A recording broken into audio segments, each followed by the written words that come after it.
It's still going. Hello, this is Dart, and I'm Dart. I'm Lisa. Hey, and glad to y'all be here. We have a exciting show to get to, and because there's just a lot of interest in this, and so uh, you know, we will to this that we believe that life is made up of relationships, your health, and your wealth, and we spin all that in with financial planning, and so this, you know this subject tonight is that a lot of people are Hot topic. hot topic up Okay. in there.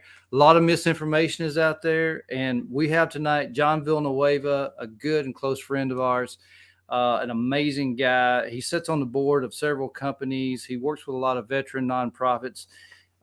He lectures at George Mason. Well, he's a visiting lecturer at George Mason University, retired sergeant major of 21 years in the U.S. Army and Special Forces. And in 5 of those 21 years, he worked in the Middle East. He served in Afghanistan. It's like I wish that we had time for him to share the story of the first time he had tea in a cave, but we don't have time for that tonight. But well, that makes me exhausted just reading that. I mean, this man has lived it several lifetimes. But we want to say shout out to McKenna. McKenna's on the back side of here, right? And hopefully she'll help get to all the questions. Right. Yes. Yeah. Thank you. So, yeah, and Lisa had a little bit of a problem today, and she had to take a Benadryl, and she's just waking up from a nap. So we're so for once I might not be so loud. The perky one. My so mouth is being swollen up. I'm having to just keep the low end from dragging here. Thank you, so John, would you join us and welcome? Thank you for having me, Donald. Lisa, good to see you. Good to be with you again. Absolutely. And all of our friends in Nashville, Williamson College and George Mason University. Yes, absolutely. Welcome this. So we do this every Monday night and with distinguished guests just like John. And so let's just jump in because I know we're going to run out of time here. So, it's like we finally, it's like I was excited that we're pulling out from Afghanistan. We've been talking about pulling out for a decade really. But so what happened? What went wrong here? And let me put it in context. Revisiting history before we get into the current situation absolutely would be helpful for the audience. So we go to Afghanistan following 9/11, right? 9/11 happens in September. October, we're in Afghanistan. It took a total of 10 days for special operations to defeat the Taliban and Al-Qaeda and chase them out into Pakistan. Mm-hmm. Right. We stay all the way to 2001. We've got bin Laden cornered in Tora Bora. A decision is made to let him flee into Pakistan. He disappears. He's then killed in 2011. Mm-hmm. And in 2014, President Obama announces the end of hostilities, the end of the engagement in Afghanistan, and says we're going to withdraw. Now, let's recap for a second. We go through a Republican administration that kept us there for 8 years, a Democratic administration that keeps us there for another 8 years, a Republican administration that keeps us there 4 additional years. And now we're being withdrawn after we declared an end to the hostilities in 2014, in 2021 by Biden, by a Democrat. This is a bipartisan fiasco. Okay. Yeah. That's my point. It's a bipartisan fiasco. Right. Because if you want to say what mistakes were made, you have to go all the way back to day one. You know why? Because we should have never gone to Afghanistan. Right.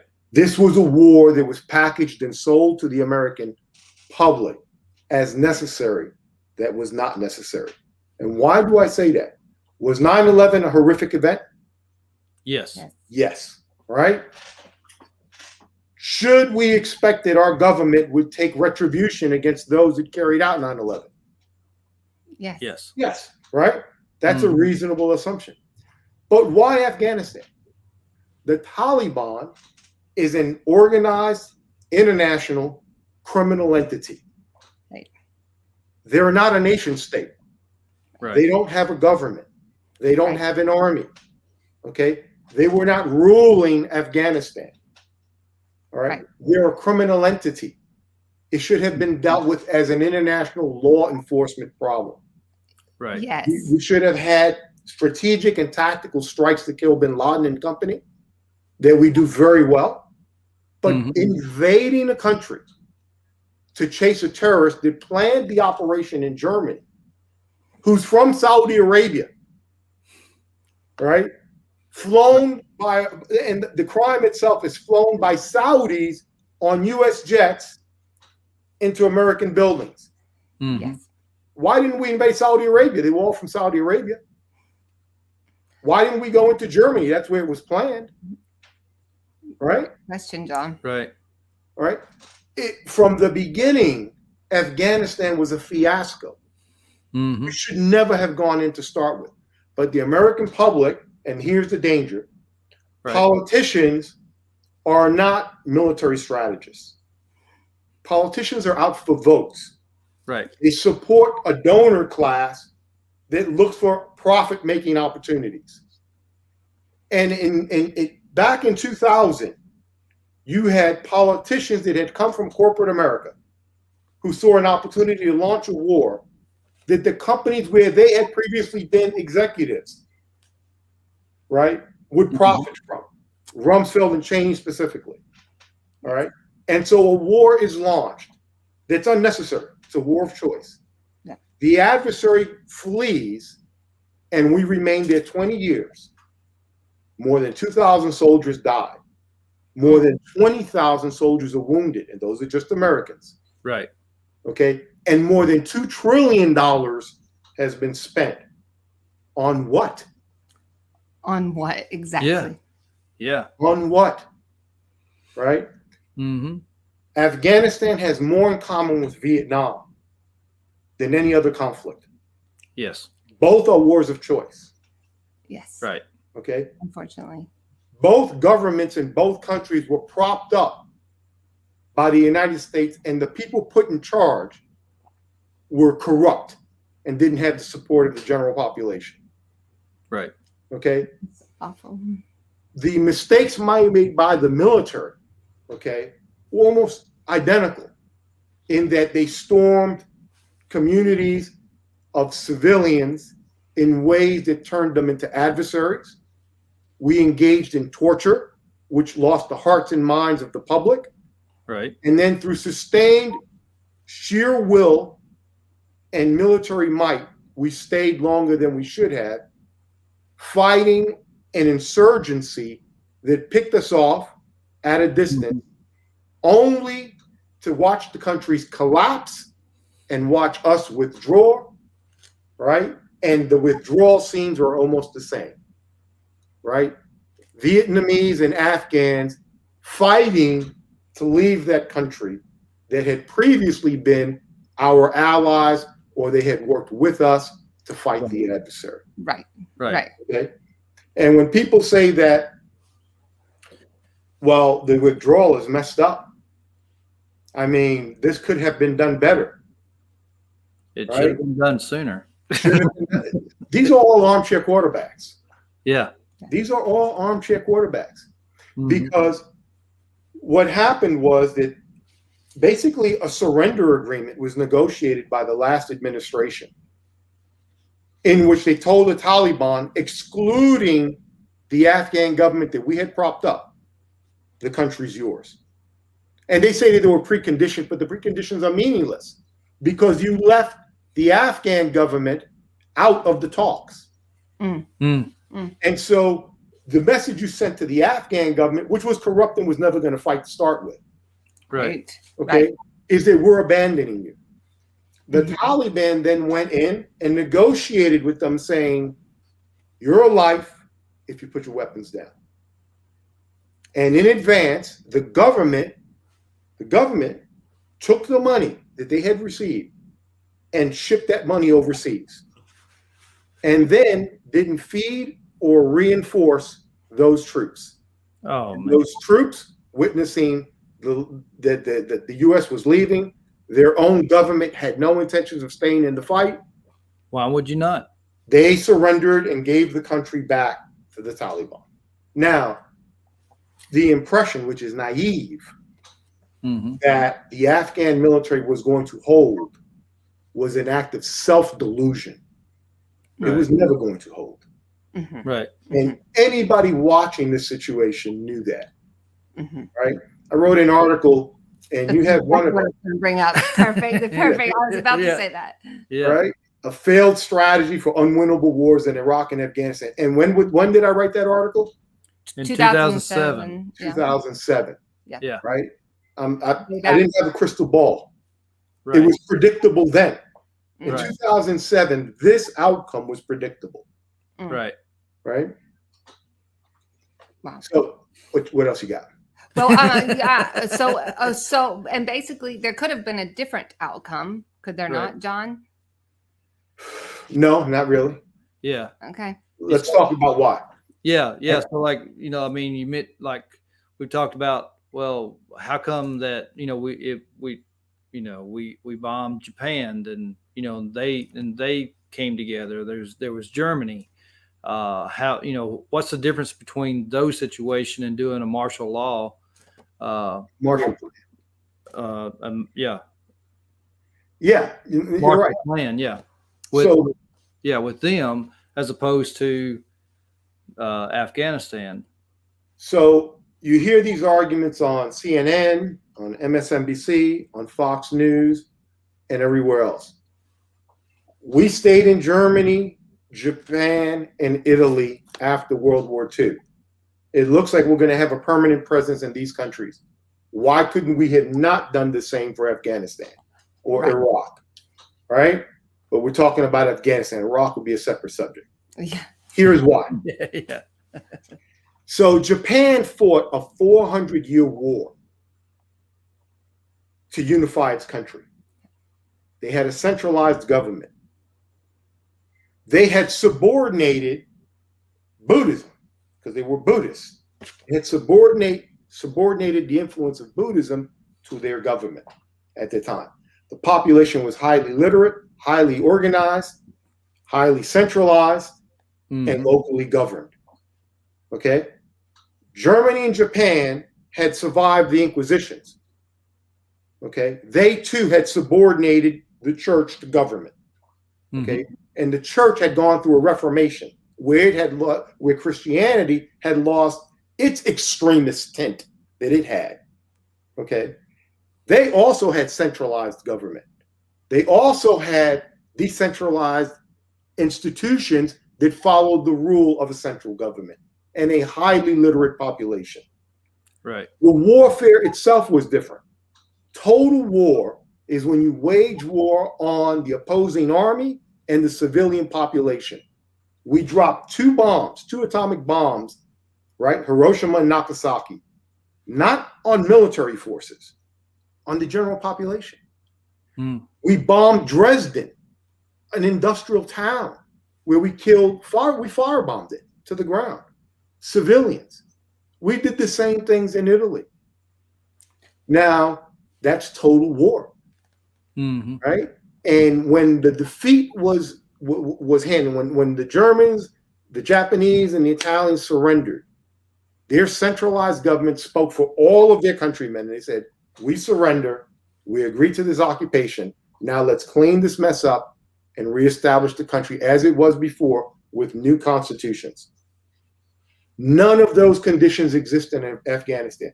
Afghanistan has never had a centralized government. Right. Is a young and illiterate population. Yes. Right? Is tribal in nature. Okay. And does not have anyone to speak with one voice for every tribe in Afghanistan.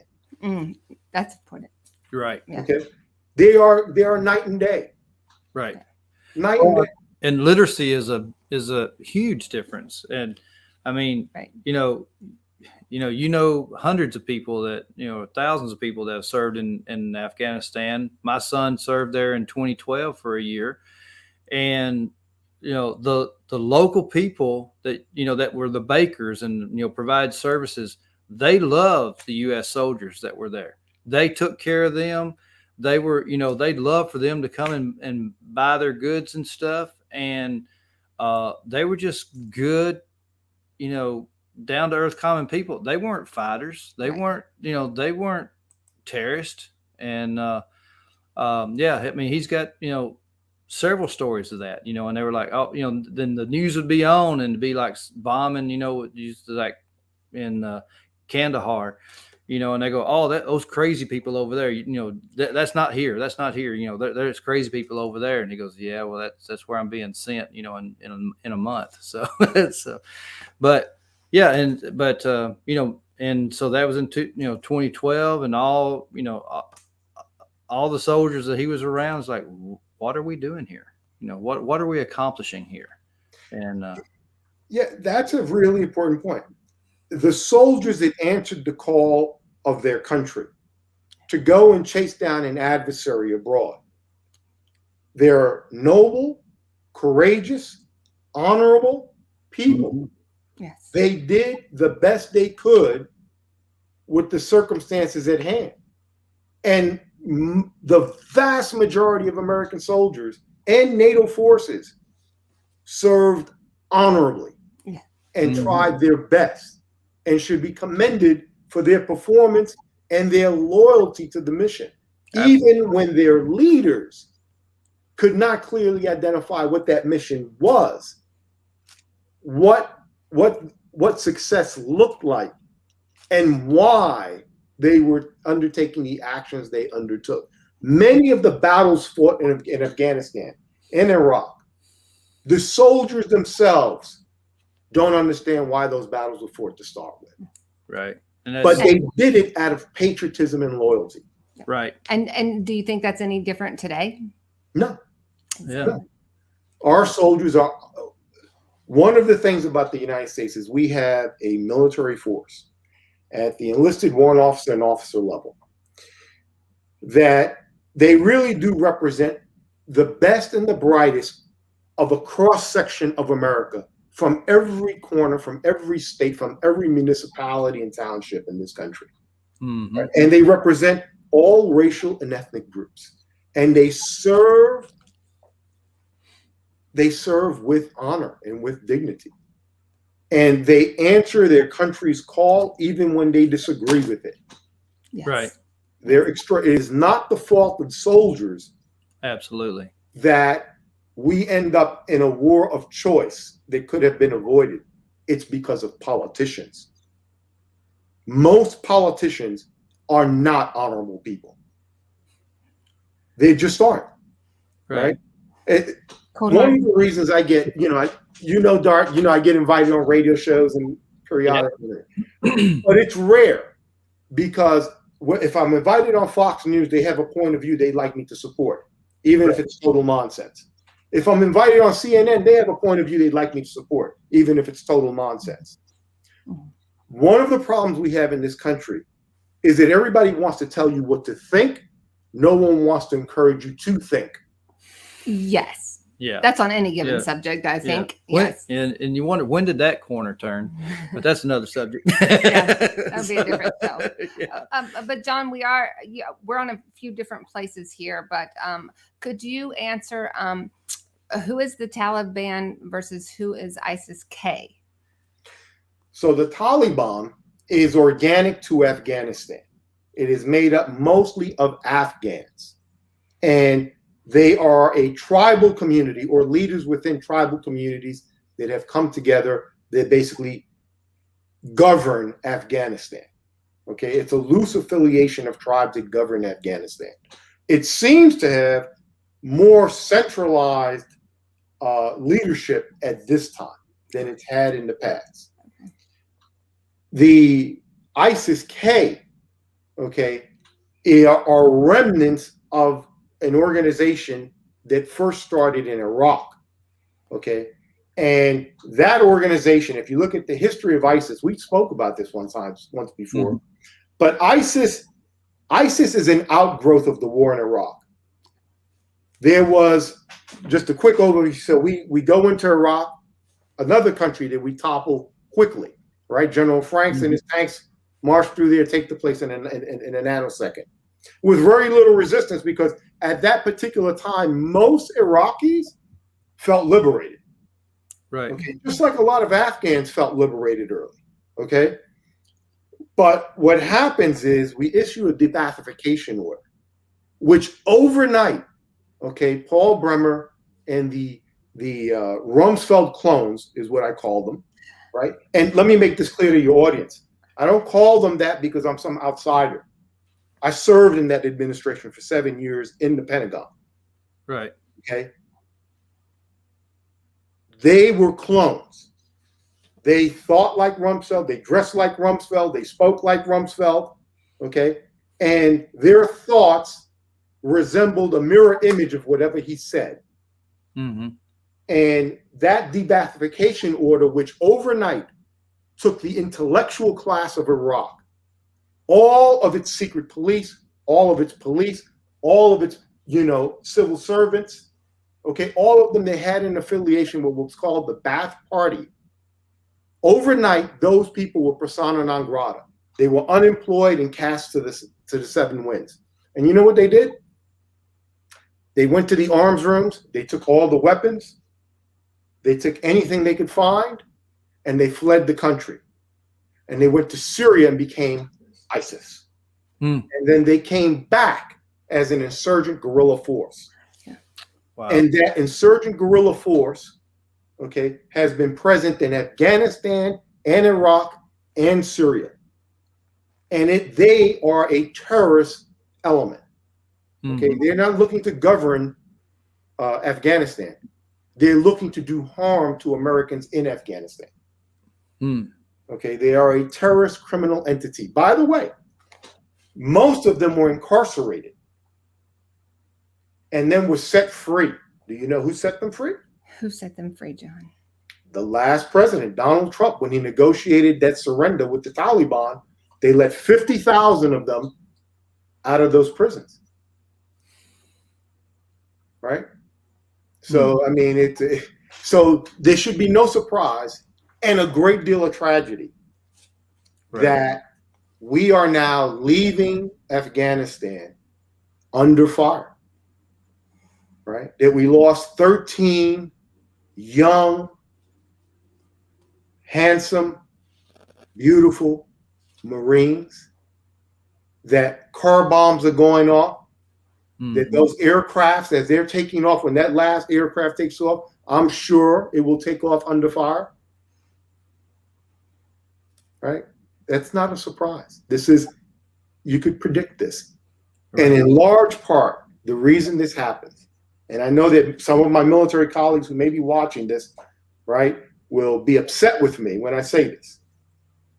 But it is not only due to the inept and corrupt nature of our politics, it's due to the careerist who, instead of standing up and resigning and taking a principled position against, said, I will try to find a way, when they knew that the end result would be what we see today. Right. This is such a heartfelt topic, and it hurts, but it's reality. It's we have to talk about these things. Yeah. And so for our audience, also just do a quick summary on the Al Qaeda and how that they're in the how that they're defined and where they came. Al Qaeda is a criminal element. ISIS and Al Qaeda, all right, more than any, and the Taliban too, to some degree. Listen. Do you think that Al Qaeda, ISIS, or the Taliban are volunteer organizations? Do you think they're nonprofit entities? Right. Huh? No. So you think they're, NGOs, non-governmental organizations doing goodwill? So, it's like I've always wondered, because I'm not in it, but it's like, where's the profit in terrorism? There's a lot of profit, because terrorists, all of those entities, are involved in drug trafficking, weapons trafficking, and human trafficking. We've been in Afghanistan for 21 years. We've influenced a lot of things. Do you know what we've not stopped? Drugs, human trafficking. It is the world's poppy center. They produce more heroin than anywhere else in the world. Yeah. Okay. And that heroin is being harvested, sold, and trafficked abroad by terrorist organizations. Right. Most of the drugs used in this country are produced by terrorist organizations. Most of the human trafficking that takes place in this country takes place as a result of terrorist organizations. Right. Most of the weapons sold illegally in this country and that end up abroad end up in terrorist hands. Yeah. And that's So- it's devastating, isn't it? I mean, you know, like, yeah. I feel like in this day and age, we could do something more. And let me just take a pause for a moment for some of you who are watching. And I know that it's stating that we have chats on here and questions, but it's saying some destinations are not coming through at the moment. So if we're not answering your questions, John can come back on and answer some of those. We are having some effects of Hurricane Ida out over here in Nashville. So we're not ignoring you. So John, we may have to go back in and check these. Okay. Yeah. Sure. Not a problem. Yeah. And I'd always be happy to come back on the show. Of course, we'll drag you if you're not willing. Yeah. You know, but is it true that the U.S. has built a lot of paved roads in Afghanistan and a lot of airports in Afghanistan, small airports? I encourage everyone to go to the Washington Post website and read the Pentagon Papers. I'm sorry, Pentagon Papers were during Vietnam. Another correlation that it has with Afghanistan. Right, right. The Afghanistan Papers are a collection of documents leaked that show the corruption, just the scale of the corruption in Afghanistan. Okay, and how our own senior military and political officials lied to the American public to keep us there. And there were roads built to nowhere, bridges built to nowhere, and airports built to nowhere, all over Afghanistan. There were schools built that will never see a student and never saw a student. There were hospitals built that were never used. Okay. We didn't spend $2 trillion. If I spent $2 trillion in Tennessee, do you think there would be an impact? Absolutely. Right. Right. Yeah. You could see it, feel it, touch it, experience it. Right. Yeah. Okay. We spent $2 trillion in Afghanistan, and Afghans themselves were unwilling to fight for what it represented. Right. An opportunity. But there are people on MSNBC, CNN, and Fox saying we should stay and fight on. Yep. Yeah. And the question is, for what? Why? For what? Yeah. Right. For what? Yeah. I have soldiers, you know this, Donald, that I work with. I work with soldiers that have PTSD. Yeah. And I counsel them. I take them out to eat. We spend time together. I teach a mindfulness and meditation workshop for them. Right. And I had soldiers calling me for the last 2 weeks. I lost an arm. I lost a leg. I've lost 2 legs. I lost 2 legs and an arm. Right. I lost my sight. I broke my back. Was it worth it? Those are really painful conversations. Yeah. Yeah. Yeah. Those are human beings. Those are my brethren in uniform. Yes. Yeah. Right. And those troops, they did nothing wrong. They fought honorably, and they fought for that soldier next to them. And they fought for an ideal, for an aspiration that they could bring some relief to the misery, to the despair in another country. Yeah. And they sacrificed courageously, and that sacrifice is worthy of recognition, and they did not do it for nothing. Right. But our government has not acted honorably in this situation. While I praise our troops, I do not praise the people who through indifference, through corruption and ineptitude, allowed the wars to continue. Right. Well, and they want to know that the sacrifices they made and the way that they served our country and honored our country, that at least that they made a difference, that it was for a worthy cause, that something good came out of that. Yeah. The thing that really bothers me is when I see politicians pimping soldiers, especially when I see politicians that used to be soldiers pimping soldiers for votes. Right. No. Because those politicians should have been standing up for them soldiers. Absolutely. Yes. Right? Agreed. Instead, they come on and they pimp whoever's eyeballs they can get to watch for votes based on the backs and lives of soldiers. Mm-mm. Mm. Yeah. What about the sanctity of life here? Yeah, exactly. So it's another really important point, something we don't talk about. Yeah. War is catastrophic, but it's catastrophic for all parties, and it's especially hard on the innocent. War is hardest on the innocent, Yes. Right. on the bystander, on the family that is not engaged in the fighting, Right. right? On the mother that loses a son, Right. right? On the father that loses a daughter. War is hard on everyone.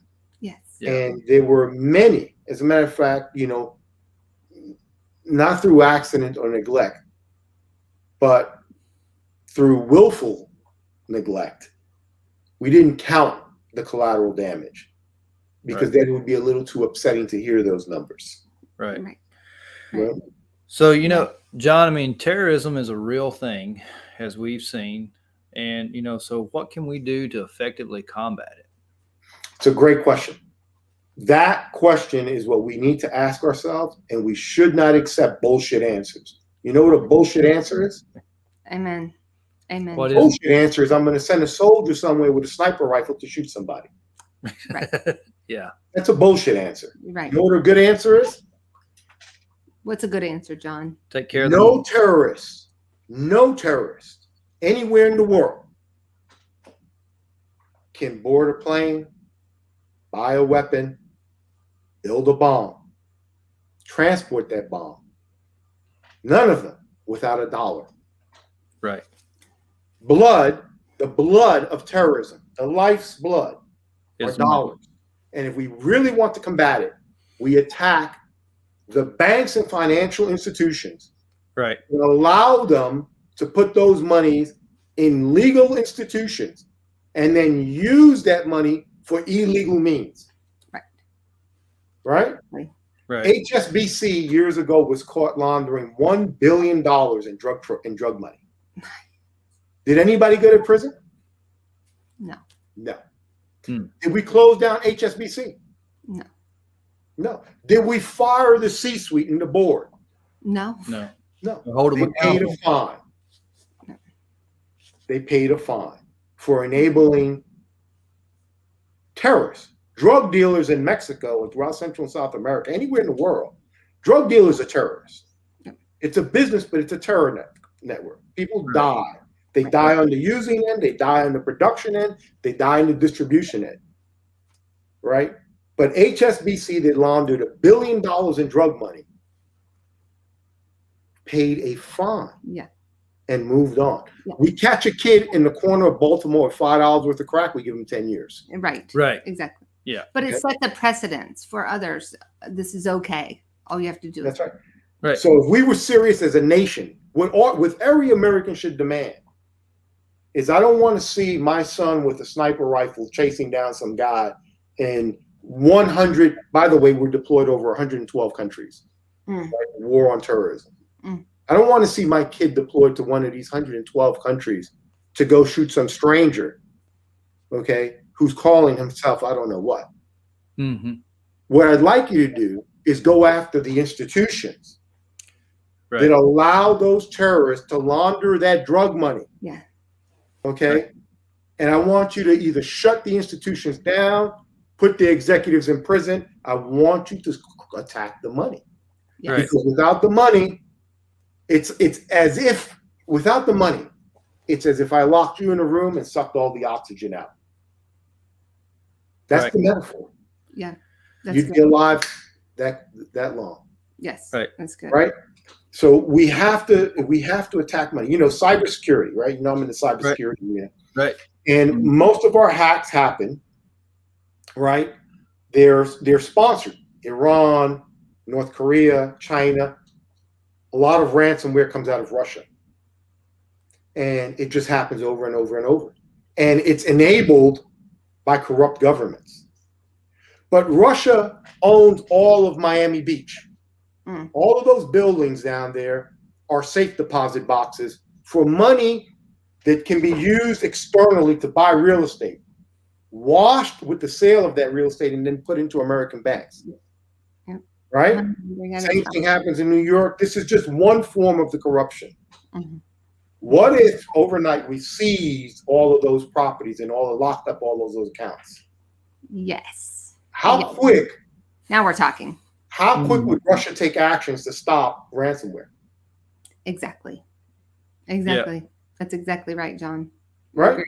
Yeah. All of a sudden, they come down on them like a hammer. Mm-hmm. Right? But we don't do that.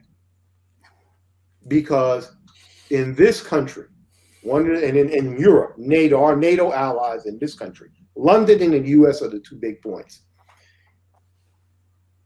In England and the United States, you can corrupt the fabric of government through the banking institutions, through real estate, through financial institutions. And once you've corrupted them, the governments themselves will go after the symptoms of the crime. That kid selling $5 worth of crack in Baltimore. But they won't go after the root cause of the crime, which is HSBC, laundering $1 billion. That's right. And the fine is just a cost of doing business. The fine is just the cost of doing business. Yeah. That's the sad part about it. It is so sad. And what upsets me is that the military, an institution that I devoted 21 years of my own life to, and which I know represents every cross-section of Americana. Yeah. Right. Right. And I know because I've served and I've watched and I've been a trainer and looked at young troops in the eyes, and I was once one of those 20-year-old kids coming in, that every soldier truly signs up to do some good. They believe in this thing. They go through basic training, and the first thing they teach you in basic training, I was telling somebody this today. Mm-hmm. You get a soldier, the first lesson you learn in basic training is, I'm responsible. Whose bed is unmade? It's mine. Not Donald, it's mine. Mm-hmm. Is that your locker? Why is it unkept? Who's responsible? I'm responsible. Right? The very first lesson you learn as a soldier is I'm responsible. Right. Who's responsible for making it better? I'm responsible. That lesson, though, is not taught in the rest of society. Right. No, absolutely not. No. We have too many people in this country who want to blame others for everything that's wrong and don't want to take any responsibility. That bum in Washington who's corrupt, you elected him. That's right. Mm-hmm. You elected him. Mm-hmm. Yeah. Right? You chose him or chose not to choose. Yeah. And let me be clear about this, too, because I need the audience to understand this. Both political parties are corrupt. Both. But here's the thing. The mechanism of accountability is your vote. Right. There you go. If Amen. you are tracking the corruption, you are holding them accountable. You're voting them out of office. You're voting them into office. Right. Both parties are corrupt.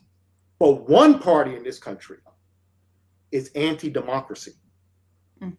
And that's something we've never had before.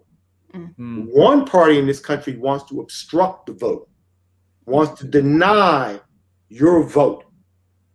And that is the biggest danger we face in this country. Yeah, it's not Al-Qaeda. It's not the Taliban. It's not some Middle Eastern guy flying over here on a plane. Right. The biggest problem we face in this country is that two corrupt institutions in Congress, okay, would be allowed to exist, and your vote couldn't make a difference. Right. Yeah. And that's Right? what we fight for. Absolutely. You have to fight for a literate constituency. Education in this country democracies are really difficult to sustain. Right. They're very difficult to sustain. Democracies require enormous amounts of understanding about your constitution, the separation of powers, how government is organized, where your powers lie as a citizen, where my powers lie as an elected official. tyrannies are easy to run. Putin Right. doesn't have any problem running the country. Right. No. He's the police and the military, and he tells everybody else to stay in line and beats them into compliance. Right. As democracies, we operate differently. Right. Right. But what we're failing is we have a constituency that isn't educated. In many parts of this country, they're damn right lazy. Yeah. Okay? They won't read. Now, knowing how to read and not reading is no different than not knowing how to. How. Right. Yeah. Okay? So they don't read. And they're not exercising discernment. Mm-hmm. The skill of discernment is being lost, where you compare and contrast, where you ask yourself, who profits? Based on what you're trying to sell me, what's the benefit to me and what's the benefit to you?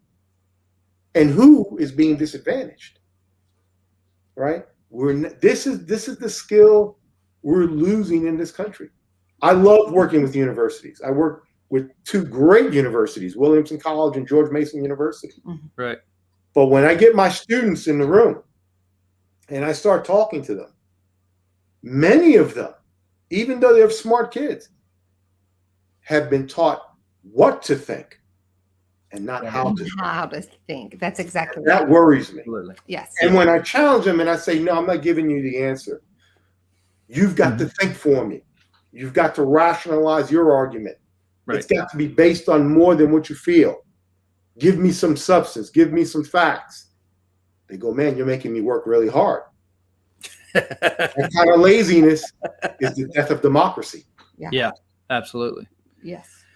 Well, John, we're going to have to wrap up here, but if there's anybody that has questions, you can reach us at dartandlisa@gmail.com. Yeah. So send your questions. We'll compile all those. We'll share them with John, and then we'll be happy to have him back on. And John can get on some of the media sites and go back and chat with you. But John, tell us. I know you're always reading. You're like us. We're always reading. Yeah. Tell us a couple. What are you reading right now, John? What am I reading right now? So I just finished reading. I just finished reading a couple of really good books. Okay. Talking to Strangers by Malcolm Gladwell. Put it up. I recommend this book to everyone. Yeah. Right? Put it up to the camera for a moment. We can see it. So it's Talking to Strangers by Malcolm Gladwell. Yeah. Very good. Truly outstanding book. All right. It's about discernment. It's about the skill of discernment and the lies we tell ourselves and how we misjudge others. This book was written by a friend of mine, Jason Van Camp, who runs Mission 60. It's called Deliberate Discomfort. And it's a fantastic book. It has some stories in here by Medal of Honor winners and others. And it's really about the mental, physical, intellectual, spiritual renewal, right? It tells the stories of several individuals that are they're heartwarming, they're touching, but more importantly, they're enlightening, they're uplifting. At the end of each story, a scientist basically gives you a breakdown of what the mental processes were of the individual as they went through this. Oh, I have to read this. I haven't And read they have a bunch of lessons learned in here. It's Deliberate Discomfort. Really good book. Another book, The Everyday Coach by Harrison Bernstein. Harrison happens to be a friend of mine. I sit on the boards of both of these companies.